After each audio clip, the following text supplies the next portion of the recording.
దక్షిణ భారతదేశంలో చివరి రైల్వే స్టేషను, అలానే సముద్రంపై నిర్మించిన రైలు వంతెనపై మన ప్రయాణము, అది కూడా రాత్రిపూట. ఇంకా ఇక్కడి నుండి తిరుపతికి ఎలా వెళ్తున్నాము, వీటన్నింటి గురించి వీడియోలో తెలుసుకుందాము. ఓం శ్రీమాత్రే నమః. ముందు వీడియోలో మనం రామేశ్వరంలో దర్శనము, వాటన్నింటి గురించి తెలుసుకున్నాం కదా. రామేశ్వరంలో దర్శనం అయిన తర్వాత రైల్వే స్టేషన్కి చేరుకున్నాము. రైల్వే స్టేషన్లో మేము వెళ్ళేది చెన్నైకి. చెన్నై ట్రైన్ వచ్చి రాత్రి 8 గంటలకు ఉంది. ఇక్కడ మీరు చూసుకున్నట్లయితే దక్షిణ భారతదేశంలో ఉన్న చివరి రైల్వే స్టేషన్. ఇక్కడ మీరు చూస్తే కనిపిస్తుంది కదా, స్టాప్ అని ఉంది. అంటే ఇక్కడితో రైల్వే ట్రాక్ అనేది ఆగిపోయింది. కొత్తగా అనిపించింది, అన్ని రైల్వే స్టేషన్ల కంటే భిన్నంగా ఉంది కదా, మీరు కూడా చూసేయండి. అయితే మా ప్రయాణము ముందుగా రామేశ్వరం నుండి చెన్నైకి, చెన్నై నుండి తిరుపతికి ఎలా సాగిందో చూడండి. ఇప్పుడు మన ప్రయాణము ఎక్కడ సాగుతుంది అనుకుంటున్నారు? సముద్రం మీద, అది కూడా వంతెన మీద అన్నమాట. అయితే అక్కడ కనిపిస్తున్నది పాత వంతెన, ఇప్పుడు మనం వెళ్తున్నది కొత్త వంతెన మీద. చీకటి కాబట్టి మీకు సరిగ్గా కనిపించట్లేదు. సముద్రపు అలల మధ్యన సాగుతుంది ఈ ప్రయాణము. అలా ఆ సముద్రాన్ని చూసుకుంటూ తర్వాత పడుకున్నాము. ఉదయం లేచేసరికి చెన్నై ఎగ్మోర్ స్టేషన్ అనేది వచ్చేసింది.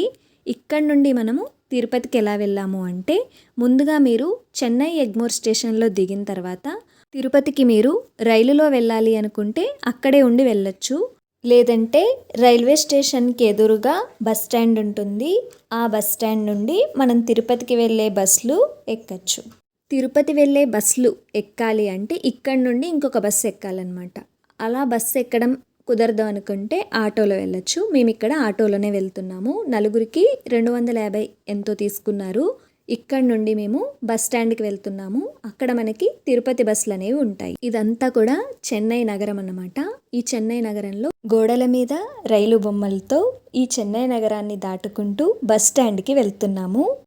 ఇది మాధవరం బస్ స్టాండ్. ఇక్కడ నుండి మనకి తిరుపతి బస్సులు అనేవి ఉంటాయి.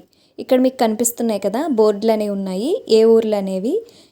మనకి తిరుపతి బస్సులు అనేవి ఫస్టే ఉంటాయి, ఎక్కడ వెతుక్కోవాల్సిన అవసరం లేదు. ఇంకో తిరుపతి అని కనిపిస్తుంది కదా, ఇక్కడ మీకు తిరుపతి బస్సులు కనిపిస్తాయి. ఆ తిరుపతి బస్సు ఎక్కితే కనుక ఈ తిరుపతి బస్సులు డైరెక్ట్ కొండ మీదకి కూడా వెళ్తాయి. మీరు కొండ మీదకి కావాలంటే కొండపైకి టికెట్ తీసుకోవచ్చు, లేదంటే బస్ స్టాండ్కి కావాలంటే బస్ స్టాండ్కి తీసుకోవచ్చు.